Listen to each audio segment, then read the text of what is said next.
The coffee shop on the corner of Maple Street in Charleston was half empty on this rainy Tuesday. Peyton Malone nervously tapped her fingers on the porcelain cup, waiting for her best friend to arrive. Raindrops drummed against the glass, as if emphasizing the rhythm of her restless heart. She knew that today would be a decisive day. The door of the coffee shop opened, letting in a gust of damp air, and Samantha Archer, who was soaked despite her umbrella. Samantha quickly looked around and, spotting Peyton, rushed over to her table. "You look like you haven't slept in a week," Samantha said bluntly, taking off her wet raincoat and shaking her short curly hair. Peyton smiled faintly, noting how her friend managed to look so put together even after a 12-hour shift at the hospital. "We've been friends since college, Sam. You know very well I wouldn't drag you out in this weather just for the hell of it." Samantha nodded to the waitress, ordered a double espresso, and looked intently at her friend. "Spill it. What happened?" Peyton took a deep breath. Saying the words out loud was like making them real. "Jude is cheating on me, with Tiffany Robinson. Your neighbor?" Samantha didn't look surprised, more concerned. "Are you sure?" "Absolutely." Peyton took a sip of her cold tea. "I found messages on his phone when he was in the shower. Then I noticed that he often visits her when he thinks I'm at work. They've been seeing each other for 3 months. Oh my God, Peyton." Samantha reached across the table and squeezed her friend's hand. "What are you going to do? Have you talked to him?" Peyton shook her head, her hazel eyes darkening. "Number, and I'm not going to. At least not right now." The waitress brought Samantha's espresso, and the two women waited for her to leave. "It's Jude's birthday next week," Peyton continued, lowering her voice. "He's turning 40. He wanted to keep it low-key, but I insisted on a big party. I invited all our friends, colleagues, neighbors." "Including Tiffany?" Samantha's eyebrows shot up. "Especially Tiffany," Peyton said, her voice taking on a steely tone. "I want everything to be perfect. I want everyone to see what a happy family we are." Samantha studied her friend's face intently. "So you're throwing a party for your cheating husband and inviting his mistress?" "Peyton, that sounds weird." 15 years, Sam," Peyton said quietly. 15 years I've been a faithful wife. I cooked, I cleaned, I put up with his moods after work, I supported him in everything. Remember when he got fired from that dealership in Greenville and we had to move here? I quit my job, my clients, and started from scratch, for him. Samantha listened silently, knowing that her friend needed to get it off her chest. "And you know what I got in return?" Peyton continued. "He started dating a woman who is 7 years younger than me and posts bikini photos of herself on every holiday." "Tiffany has always been striking," Samantha remarked cautiously. "That's not the point," Peyton said irritably. "It's about respect. He didn't just cheat on me, Sam. He's mocking me. With her, I heard them talking over the fence when I was in the garden. They were laughing about how proper and boring I am." Tears welled up in Peyton's eyes, but she quickly brushed them away. "And you decided, what, to surprise them at the party?" Samantha looked alarmed. "Peyton, maybe you should just talk to him or see a family counselor." "So he can deny everything and make me out to be paranoid?" Peyton smiled bitterly. "No, I want this party to happen. I want to see their faces when they pretend in front of everyone, and then we'll see." "Peyton, you're scaring me." Samantha squeezed her friend's hand tighter. "What are you planning?" "Nothing," Peyton smiled weakly. "I just want everything to be perfect. Let's have fun and celebrate his 40th birthday, like a loving wife should." The last words were spoken with a coldness that made Samantha shiver. "You've had problems before, but you've always worked things out," she said cautiously. "Maybe you can work this out too?"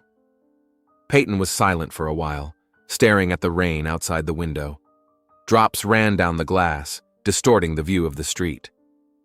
"You know what hurts the most?" she finally said. "I always thought Jude and I had a special connection. We met in high school, got married right after college. We built a whole life together, and it turns out it all meant nothing to him." Samantha looked at her friend sympathetically. She remembered meeting Peyton and Jude in her first year of medical school. Peyton was studying to be a stylist, and Jude was working and getting his degree in business administration at the same time. They seemed like the perfect couple. "I wouldn't make excuses for him, but people change. They make mistakes," Samantha said gently. Are you sure you don't want to give him a chance to explain? What is there to explain? Peyton shrugged. 3 months of seeing another woman. The messages I saw were pretty clear. No, Peyton interrupted. I've made up my mind. We're going to have this party. We'll celebrate his 40th birthday as if nothing happened, and then I'll decide what to do next. Samantha studied her friend's face, trying to understand what was behind those words.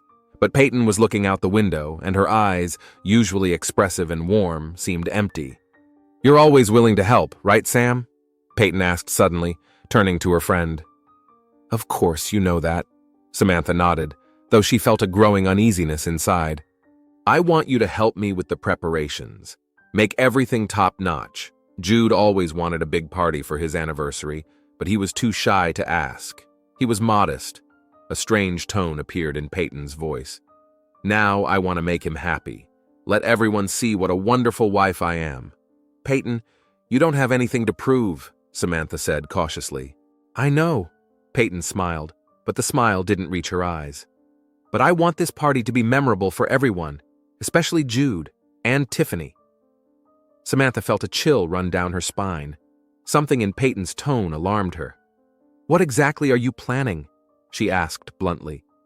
Only what my dear husband deserves, Peyton replied, and for a moment her eyes sparkled. Just a celebration, nothing more. But Samantha, who had known her friend for many years, could see that there was more behind those words. Peyton had always been an emotional woman, capable of impulsive actions, but now there was a cold determination in her that had not been there before. Are you sure you're okay? Samantha asked. Maybe you should take a couple of days off to think things over. I'm perfectly fine, Peyton replied firmly. I've never felt clearer in my life, and I have a lot to do. I need to make a guest list, order food and drinks. I'll help you, Samantha said, realizing it was best to stay close to her friend at a time like this.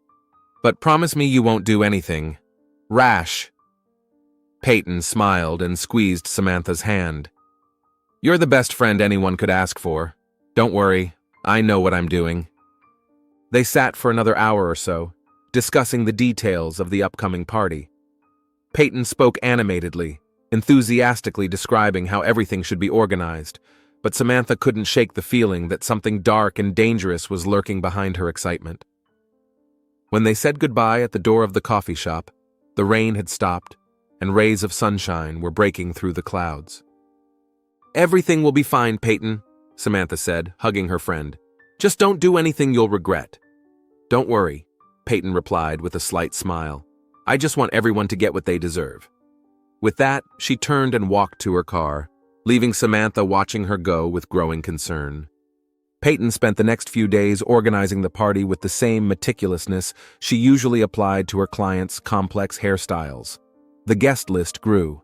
Judd's colleagues from the car dealership, friends from college, their new acquaintances from Charleston, neighbors from the street. Last on the list was Tiffany Robinson, whose name Peyton wrote with particular care, as if leaving traces of her hatred on the paper. Peyton ordered food from the best catering service in town, even though it was beyond their usual budget. She chose the exquisite dishes that Jude always raved about, but considered too expensive for a regular dinner. She placed a special bottle of whiskey, which he had been saving for special occasions, in a prominent place. I want everything to be perfect, she told Samantha when she stopped by to help with the preparations on Wednesday. Jude is turning 40 once in a lifetime. They worked in the yard, hanging garlands and setting up tables. Peyton had thought of everything, fresh flowers, music, even a small tent in case of rain. Don't you think it's too much? Samantha asked cautiously, watching her friend arrange the place cards for the guests. Considering the circumstances. Nothing is too much for my dear husband, Peyton replied with a smile that sent a chill down Samantha's spine. On Thursday, Peyton personally delivered Tiffany's invitation. She looked surprised when she opened the door and saw her neighbor standing there with an elegant card in her hands. I hope you can come, Peyton said with impeccable politeness. Jude will be delighted to see all our neighbors. Tiffany took the invitation, her long, manicured fingers trembling slightly.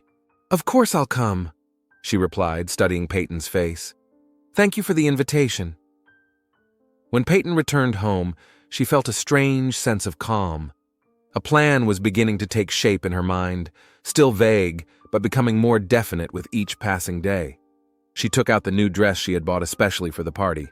Dark red, form-fitting, with a low-cut back. Jude had always said that red didn't suit her. She smiled at her reflection in the mirror. This time, she didn't care what he thought. On Friday evening, the day before the holiday, Jude stayed late at work. At least, that's what he said when he left in the morning. Peyton knew it was a lie. She had recently learned to recognize his fake smiles and unconvincing explanations. She waited until his car disappeared around the corner, then quickly changed and left the house. She spotted Jude's car parked 2 blocks away from their house. An obvious precaution on his part, but not enough. Peyton knew all her husband's habits. She walked to Tiffany's house, trying to stay in the shadows of the trees lining the street. Tiffany's house was small but neat, with a well-kept garden and a new deck that her ex-husband had built before they divorced.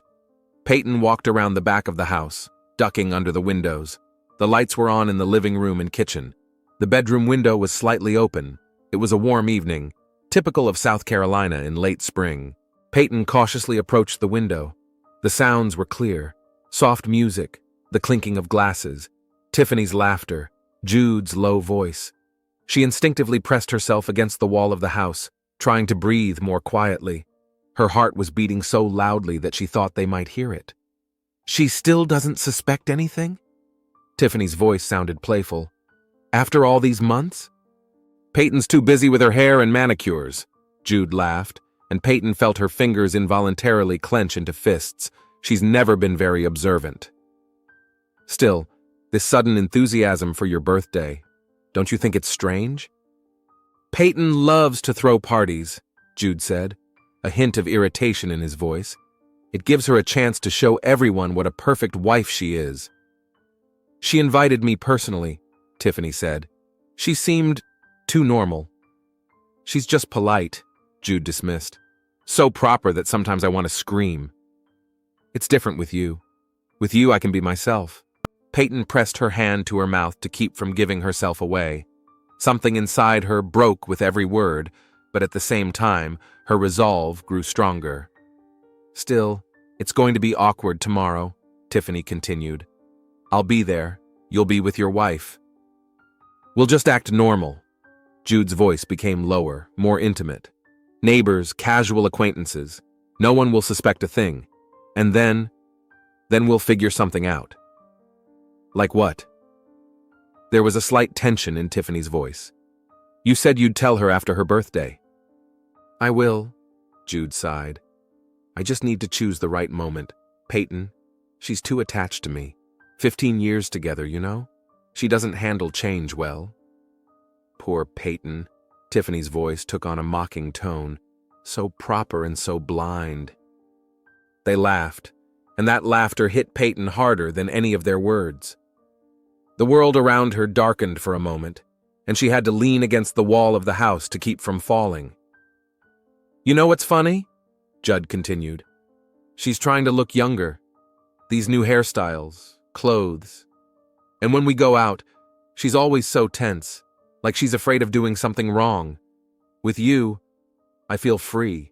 Because I'm not trying to be someone else." Tiffany's voice softened. "I'm just enjoying the moment. Life's too short for anything else." "That's why I love you," Jude said, and Peyton felt her stomach twist. Loves her. He said he loved her. 15 years of marriage, and now he was saying to another woman what had once been meant only for her. "Let's go to the bedroom," Tiffany suggested with a laugh. "We still have time before you have to go back to your perfect wife." The sounds moved, and Peyton realized she wouldn't hear anything else. She didn't need to. She had already learned enough. Slowly, trying not to make a sound, she moved away from the window and walked along the house to the street. A hurricane raged inside her, but on the outside she remained calm. Only when she was 2 blocks away from Tiffany's house did the tears finally flow down her cheeks. Peyton didn't remember how she got home. Her thoughts were jumbled, and images of what might have been happening in Tiffany's bedroom were still flashing before her eyes. But gradually, The pain and humiliation gave way to cold rage. At home, she went straight to the bathroom and stood under the hot shower for a long time, as if trying to wash away everything she had heard. Then she dried her hair, put on her makeup, and slipped into that red dress. When Jude came home around 10, she was sitting in the living room with a glass of wine, going over the last details of tomorrow's party. "You look different," he said, stopping in the doorway. "New dress?" "Yes," Peyton smiled. "I bought it for your birthday. Do you like it?" Jude studied her for a few seconds, then smiled uncertainly. "Unusual choice. I've always said red doesn't suit you." "Sometimes you have to try something new," Peyton said, standing up and walking over to him, kissing him gently on the cheek. "Everything's ready for tomorrow. It's going to be a great party." Jude looked slightly puzzled but satisfied. "You always try so hard," he said, hugging her. "Thank you." Peyton smiled, smelling the scent of his cologne on his shirt. "Don't thank me, dear. I just want everything to be perfect tomorrow." She couldn't sleep that night. She lay next to her husband, listening to his steady breathing, thinking about what she had heard. Poor Peyton, so right and so blind. The words spun around in her head, poisoning every thought. 15 years of devotion and in return ridicule and betrayal. By morning, the decision had finally matured in her mind. It was simple and clear as it had never been before. Peyton looked at her sleeping husband and felt a strange calmness. The day promised to be clear and warm, perfect for a backyard party, perfect for what she had in mind. She got up earlier than usual, made breakfast, and woke Judd with a smile. "Happy birthday, honey," she said, kissing him on the forehead. "Today is your day." Jude smiled sleepily, unaware that this was the last birthday he would ever celebrate. Peyton spent the morning making final preparations. Samantha arrived around noon to help set the tables and decorate the yard. "Are you okay?" she asked, noticing a strange gleam in her friend's eyes. "You look tense." "I've never felt better," Peyton replied, arranging the glasses. "Today is a special day, a day when everyone gets what they deserve." Samantha looked closely at her friend but said nothing. She just squeezed her hand tighter, as if trying to convey her support. By 3 o'clock, everything was ready. The yard was transformed. Lanterns hung from the trees, tables were covered with white tablecloths, bouquets of flowers adorned the tables, and a bar with drinks was set up. Peyton glanced around and nodded with satisfaction.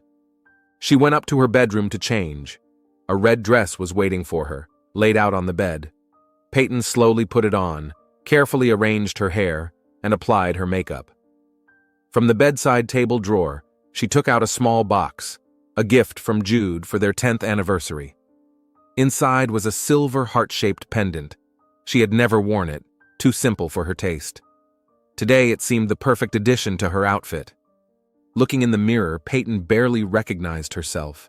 Something had changed in her eyes, in the line of her lips, in her posture.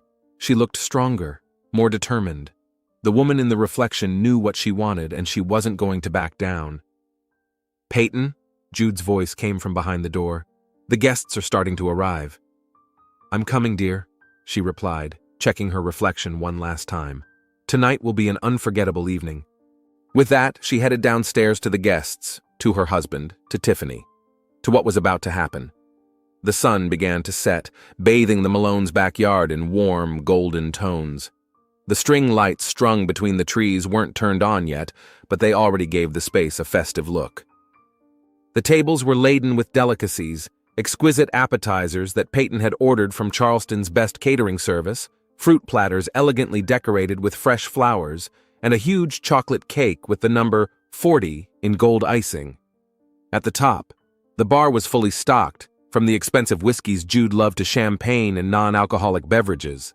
Soft music played from speakers placed around the perimeter of the garden, a playlist of Jude's favorite songs that Peyton had put together, especially for the evening.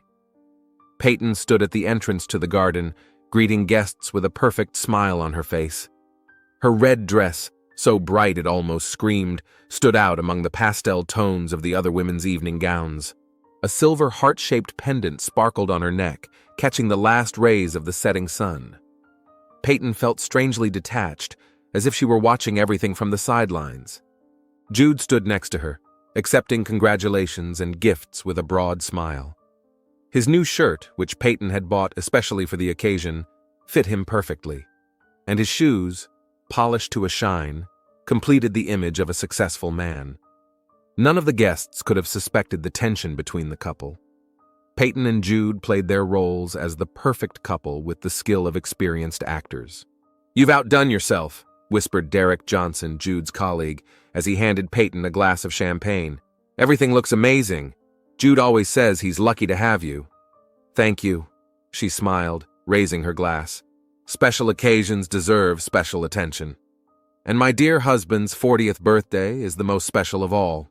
Derek laughed and winked at Jude, who was standing nearby talking to another guest. "You hear that, buddy? You better thank your wife properly. Not every man is blessed with such a celebration." Judd smiled stiffly, raising his glass. "My Peyton always knows how to make a special moment even more special." Peyton noticed the insincerity in his words, but continued to smile as if nothing had happened. Today was her big day, and she wasn't going to let Jude ruin it before it even started. Gradually, the garden filled with people. Almost all of the guests had arrived, about 30 people. Neighbors, Jude's colleagues from the car dealership, friends from college, and several of Peyton's clients from the beauty salon. The atmosphere was lively. Laughter, congratulations, and jokes filled the air. Waiters in white shirts carried drinks and appetizers, politely making their way around the groups of guests. Samantha stayed close to Peyton, watching her friend closely. Something about Peyton's behavior bothered her. Her smile was too bright, her laughter too loud, and she was staring intently at the entrance to the garden. "Are you okay?" Samantha asked quietly, waiting for a moment when they were alone at the drinks table. "I've never felt better," Peyton replied, filling her glass with white wine. "Why do you ask?" "You seem tense," Samantha said, placing her hand on her friend's shoulder. "And you're drinking more than usual." "I just want the evening to go well," Peyton dismissed the comment. "And yes, maybe I need to relax a little. The last few days have been difficult." Samantha was about to say something else, but at that moment, a slight commotion arose in the garden. Tiffany appeared at the entrance, one of the last guests to arrive. She was wearing a form-fitting blue dress that accentuated her figure. Her long hair was styled elegantly, and a simple but expensive pearl necklace sparkled around her neck. Peyton noticed how Jude tensed for a moment, then tried too hard to appear friendly. "Tiffany, I'm glad you could make it," Peyton said, approaching her neighbor and offering her a glass of champagne. Her voice was soft, but her eyes remained cold. Jude values good relations with his neighbors. "I couldn't miss such an event," Tiffany replied, accepting the glass. She glanced quickly at Jude, who was trying hard to look engrossed in conversation with one of his colleagues. "It looks wonderful. You've done such a great job." "Nothing is too good for my husband," Peyton said, raising her glass to her lips without taking her eyes off her neighbor. "He deserves the best, isn't he?"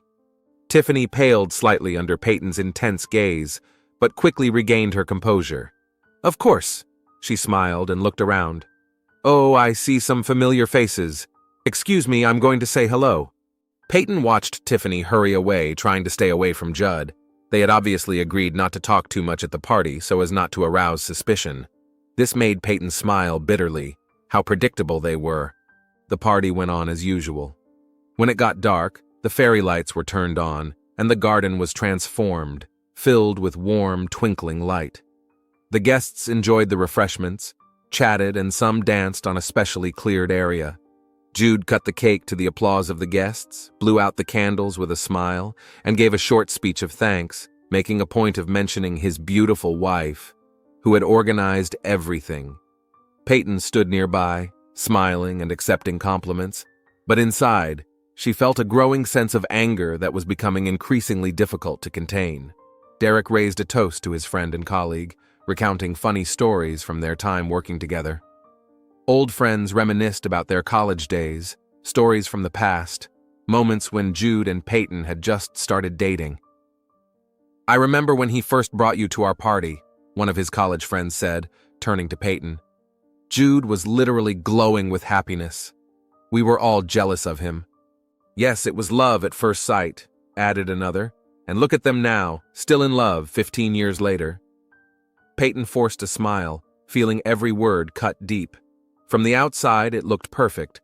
A group of people gathered to celebrate their friend's anniversary, a happy couple who had built a life together.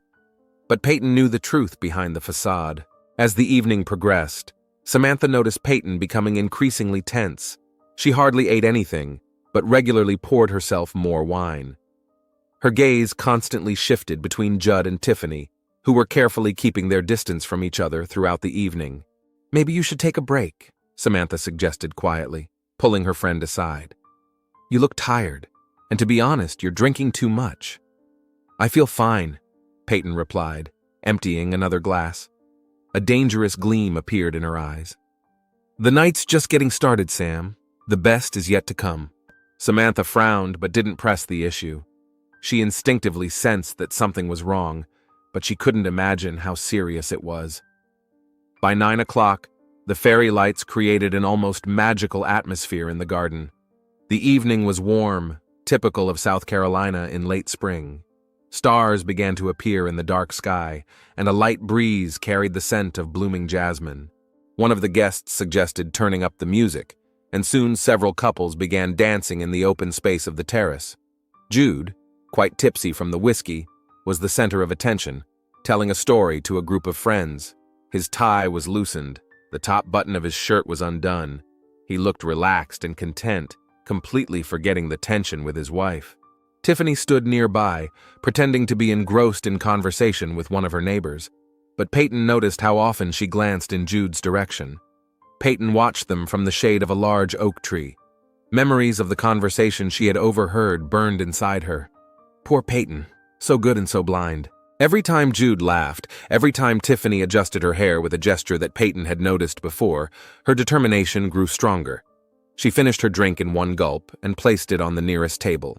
At one point, she saw Jude nod discreetly to Tiffany, who waited a few minutes before heading for the house. Jude followed shortly after, telling those around him that he was going to get another bottle of whiskey from his collection. Peyton didn't follow them right away.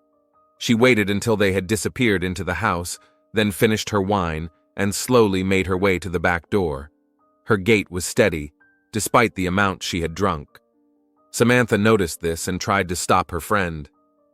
"Peyton, what are you doing?" she asked quietly, taking her by the arm. "Where are you going?" "What I should have done a long time ago," Peyton replied, pulling away. Her eyes were dry and determined. "Don't worry, Sam. I just want to talk to my husband." "Peyton, you've had too much to drink," Samantha insisted, not letting go of her friend's arm. "This isn't the best time for a serious conversation. Let's just—" "Sam," Peyton turned to her, and there was something in her gaze that made Samantha involuntarily step back. "This is my house, my husband, and my life. I know what I'm doing." Samantha reluctantly let go of her but remained standing at the door, unsure whether to intervene or let events take their course. When she entered the house, Peyton didn't see them right away. The living room was empty, and there was no one in the kitchen either. She climbed the stairs to the second floor, moving silently in her low-heeled shoes. Her heart was beating steadily. Her hands were calm. The strange feeling of detachment that had haunted her all evening intensified. She felt like an observer in her own body, as if everything that was happening was part of a movie in which she played the leading role. The door to their bedroom was ajar. Muffled voices came from inside. Peyton moved closer and heard Tiffany's laughter. "I can't believe we're doing this right now with everyone downstairs," she said. "What if someone notices we're gone?" "I needed to see you alone," Jude replied. His voice sounded tired. "This evening, Peyton is trying so hard, and I feel like a monster." "You're not a monster," Tiffany's voice softened. "You're just a man who realized his marriage is over. It happens, Jude. People change, feelings change." "I'll tell her after the party," Jude said firmly. "Enough procrastinating. It's not fair to her, or to us." Peyton pushed the door open.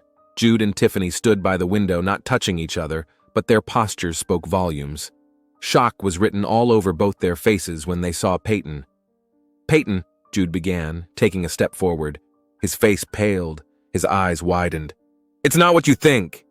"Really?" she asked calmly, entering the room. Her voice sounded almost casual, which made the situation even more tense. "What am I supposed to think, Jude? That you and our neighbor are just discussing the weather in our bedroom while all the guests are downstairs?" Tiffany straightened up, a look of defiance mixed with fear appearing on her face. "Peyton, we were going to talk to you." She took a step forward. "Jude wanted to wait until after the party. It's not what it looks like." "How thoughtful of him," Peyton said, turning to her husband. Her lips curved into a cold smile. "Didn't want to ruin the party? Or are you just a coward?" Jude's face contorted. He clearly wasn't ready for this confrontation. "Peyton, let's talk about this calmly." He raised his hands in a conciliatory gesture. "Not here, not now. The guests. When then?" Her voice remained surprisingly even. "After you spend another 3 months laughing at me behind my back? After you discuss once again how right and blind I am?" Jude paled even more. His hand instinctively reached for Tiffany, as if seeking support, but he stopped the movement halfway. "What do you mean?" "I heard you," Peyton said, looking at Tiffany. There were no tears in her eyes, only cold determination. "Last night, at your house, the window was open. I heard every word, every laugh, every mocking remark." Tiffany covered her mouth with her hand, her eyes wide with horror. Jude froze, his face contorted with realization. "Peyton, listen. What you heard—" "No, you listen," she interrupted, taking a step forward. 15 years, Jude. 15 years I've been faithful to you. 15 years I've been building our life. And you couldn't even find the courage to tell me the truth. Instead, you laughed at me with that—" She nodded toward Tiffany, not looking at her. She turned and walked out of the room without waiting for a response. Jude rushed after her, grabbing her arm on the stairs. "Peyton, wait, let's talk. What you heard, I can explain." "About what?" She pulled her hand away. Her voice was full of contempt. "About how much you love her. I heard everything, Jude. Everything, every fucking word." They went downstairs, continuing to argue. Their voices grew louder, attracting the attention of nearby guests. Tiffany followed them at a distance, her face white with fear and shame. By this point, some of the guests had noticed the host's absence and entered the house. Samantha was among them. She saw Peyton's face and immediately knew that something terrible had happened. "What's going on?" Derek asked, noticing the tension between the couple. "Is everything okay?" "Nothing much," Jude smiled tensely, trying to keep a straight face. "Just a little misunderstanding. Let's get back to the party." "A misunderstanding?" Peyton laughed, and the sound made everyone present shudder. There was something unnatural, almost insane about it. "That's what you call it? A misunderstanding?" She turned to the guests, who had gathered in the living room, attracted by the sounds of the argument. All conversation ceased, and the music from the street seemed distant and out of place. "Do you know what my husband was doing upstairs?" "He was discussing with his mistress," she said loudly, her voice carrying throughout the house. "Discussing with his mistress." She nodded toward Tiffany, who stood in the doorway, pale and confused. How to break the news to me about their relationship after the party. How thoughtful of them, isn't it? The room fell silent. All eyes were on Judd and Tiffany, who looked like they wanted to sink through the floor. "Peyton, stop," Judd said quietly, approaching her. His face was filled with despair. "You're drunk. Let's talk about this later, in private." "I'm not drunk," Peyton snapped, stepping away from him. "I've finally seen the light. 3 months, Judd. 3 months you've been laughing behind my back. I know everything. I know what you said to her. I know what you both think of me. Poor Peyton, so righteous and so blind. Isn't that right?" Jude looked as if he had been struck. He opened his mouth to say something, but no words came out. Tiffany pressed herself against the wall, clearly wanting to disappear. Some of the guests began to whisper, looking at each other awkwardly. "Peyton, let's talk about this in private." Judd grabbed her arm and pulled her toward the living room door. "You're making a scene." But Peyton broke free, her eyes burning with anger. "No, enough secrets. Let everyone know what you really are." She turned to the guests. "I've been loyal to him for 15 years. 15 years I followed him wherever he went.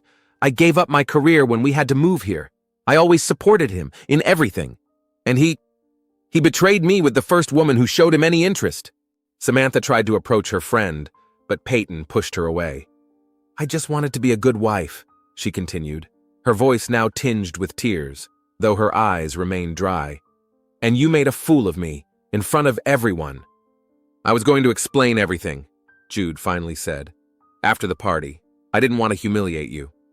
You didn't want to humiliate me? Peyton laughed again, and this time it sounded like sobbing. What have you been doing all these months? What were you doing when you laughed at me with her? When you talked about how boring and proper I was?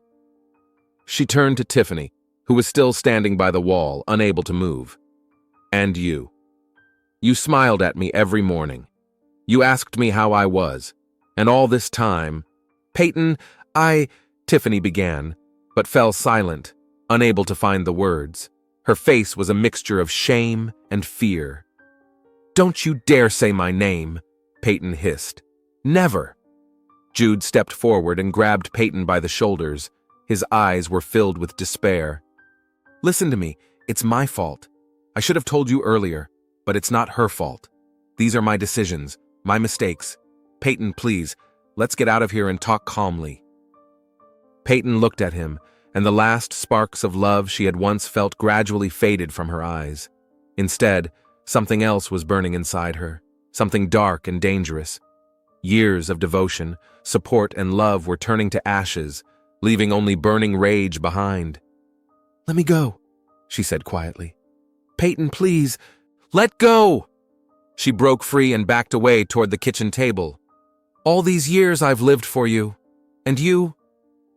Her hand found something on the table. It was the large meat knife she had used earlier that day to prepare appetizers. Peyton gripped the handle, not fully aware of what she was doing.